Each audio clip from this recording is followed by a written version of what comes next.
Assalamualaikum warahmatullahi wabarakatuh. Dulur-dulur semua pecinta pusaka Tosanaji, saat ini kita akan tunjukkan salah satu keris dan penjelasan dari keris ini.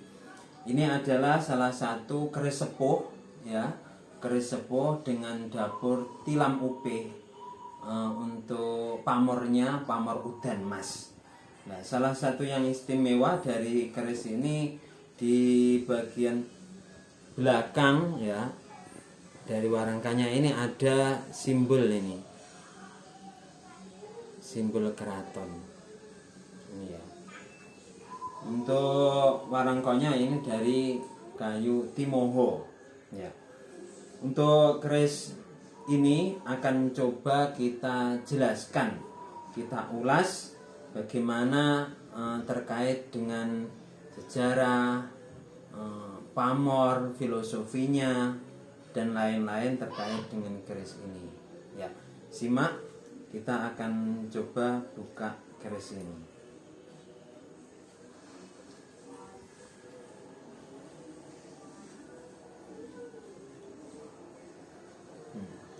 Ini adalah salah satu jenis keris tilam upih. Pamornya adalah pamor udan mas, ya.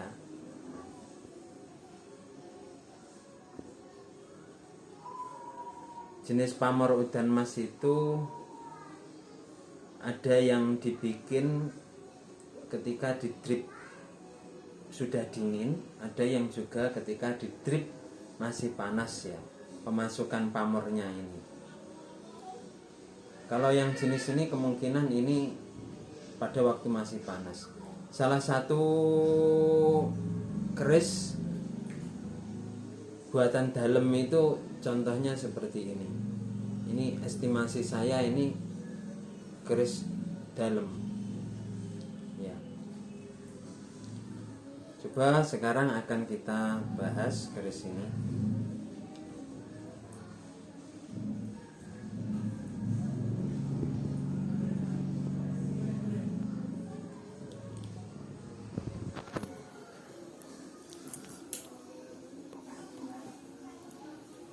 Kita saksikan keris ini, ya. Ini adalah jenis keris dapur tilam upih, ya. Estimasi Tangguh Tuban pada abad ke-16. Masih belum dijamasi, ya, sehingga masih ada karat-karatnya itu. Nah,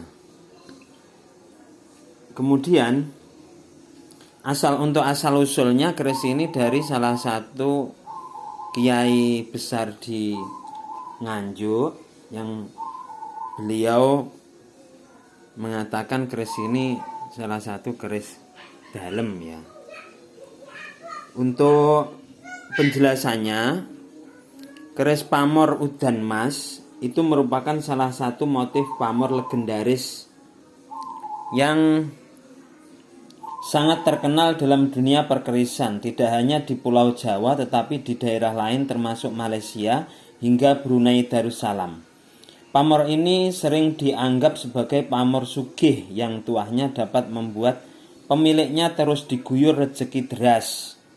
Orang Jawa menamakannya kuat kebandan atau bakat kaya, karena adanya kepercayaan semacam itu sebanyak orang, terutama mereka yang berprofesi sebagai pedagang dan pengusaha, ingin memiliki keris ini, tombak ataupun pedang yang memiliki pamor udan mas, ya, terutama Tangguh Pajajaran dan Tuban, ya.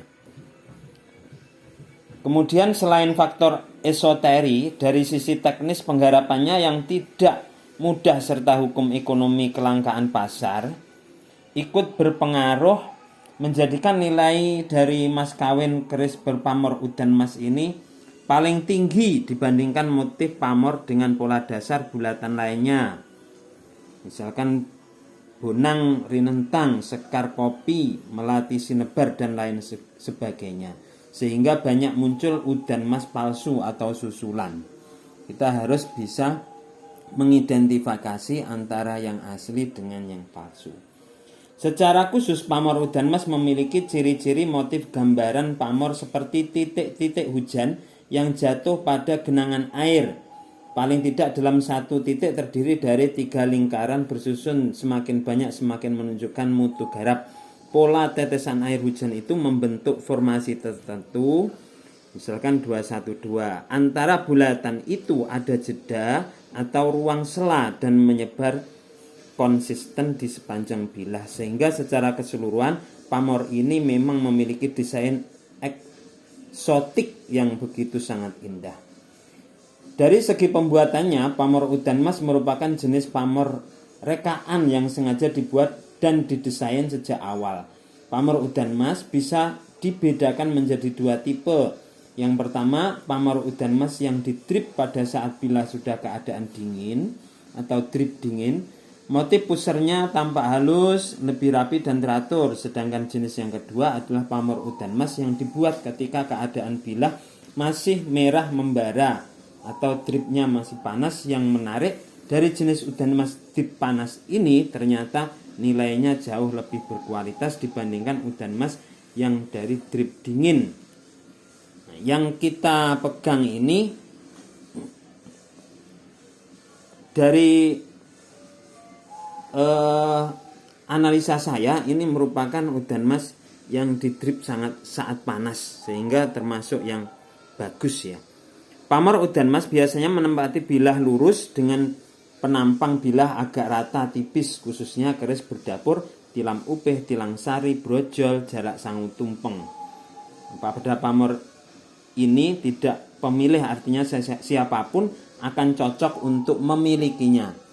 Termasuk ini adalah jenis udan mas dengan dapur tilam upih. Sangat recommended untuk dimiliki oleh kolektor keris ya. Filosofinya, udan itu artinya hujan, emas itu artinya emas. Secara harfiah berarti hujan emas sebagai lambang kekayaan, kemakmuran dan moral yang luhur. Maknanya adalah sabdo dadi, yang artinya berharap semua keinginan yang dihasilkan dari hati atau jiwa yang bening bakal akan terwujud. Laksana hujan yang menjadi bentuk anugerah dan cinta yang maha kuasa kepada segala makhluk di bumi. Melalui langit Tuhan mengirimkan surat cinta dalam bentuk rintik air yang memberi kesejukan, kehidupan, kesejahteraan serta membawa spirit dan harapan baru. Hujan rela mengorbankan diri mereka untuk jatuh ke bawah demi menyuburkan tanah. Meskipun tidak pernah merasa jera untuk selalu menetes dan membantu bumi. Hal ini menjadi pengingat setiap hari akan kasih sayang pengorbanan dari orang tua beserta seluruh keluarga atau orang yang terdekat yang telah memberikan hal yang terbaik dengan penuh keikhlasan. Emas adalah logam mulia. Disebut demikian karena selain memiliki nilai ekonomis yang sangat tinggi, juga sifat ketahanan akan oksidasi maupun korosi. Jika hujan berasal dari langit dan emas ada pada bumi, kita bisa belajar bahwa cinta bukan sekedar kata-kata, tetapi cinta adalah aksi. Tidaknya ada cinta atau tidak, ini aksi nyata. Jika hujan saja berkehendak menjadi berkat bagi segenap makhluk, apalagi manusia sebagai makhluk yang sempurna, karena segala sesuatu yang kita lakukan di dunia ini telah disaksikan oleh Sang Pencipta.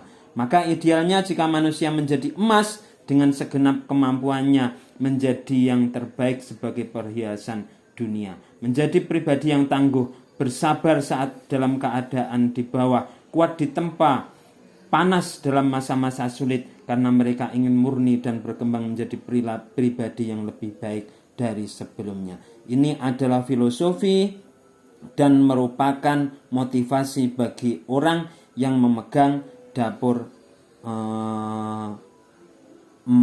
udan mas ini ya. Untuk berikutnya kita coba lihat pada segi pamor di gonjonya. Ketika kita lihat di gonjonya ini ada bulatan-bulatan ya. Ini bulatan. Bentar. Ini ada bulatan, ini ada bulatan, ini ada bulatan, ada bulatan. Bulatannya ini lebih dari 3 ini. Dalam gonjonya ini, ya. Dalam gonjonya ini bulatan lebih dari 3. Kita juga bisa melihat di bawahnya ini. Bawah gonjo itu juga masih ada pamornya ya. Pamor bulatan-bulatan. Nah, pamor yang seperti ini pada gonjo ini dinamakan sebagai gonjo sumberan atau gonjo sumber. Ya, seperti itu. Jadi pusaka itu salah satunya bisa dilihat kualitas dari yoninya, ya, esoterinya itu dari segi gonjo. Gonjonya bagus, biasanya sudah dipastikan bahwa pusaka tersebut memiliki tuah yang bagus. Sekarang kita membahas gonjo sumber atau sumberan ini, ya. Baik kanan maupun kiri, ini ada gonjo sumbernya. Gonjo ini adalah pamor yang terletak di bagian gonjo. Bentuknya berupa bulatan berlapis-lapis, paling sedikit 3 lapisan. Hampir serupa dengan pamor winih. Pada pamor sumber, jumlah bulatan yang mirip mata kayu tersebut biasanya berjumlah 4 hingga 6 buah puseran. Ya, kalau pamor winih hanya 1.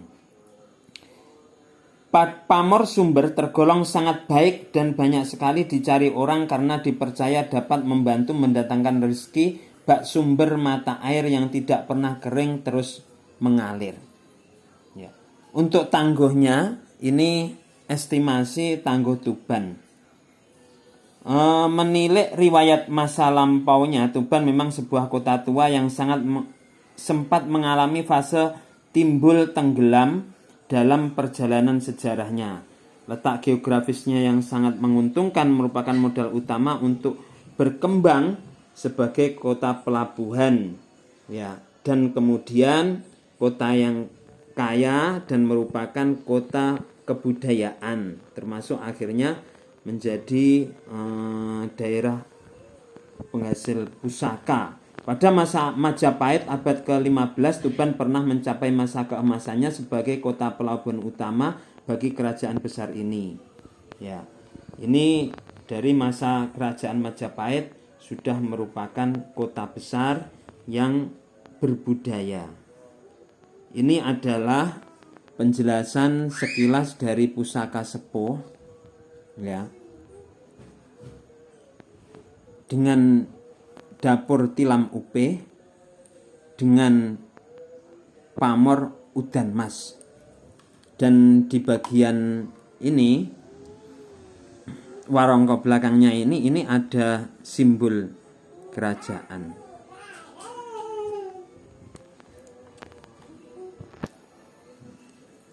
Itu saja penjelasan dari pusaka ini, dan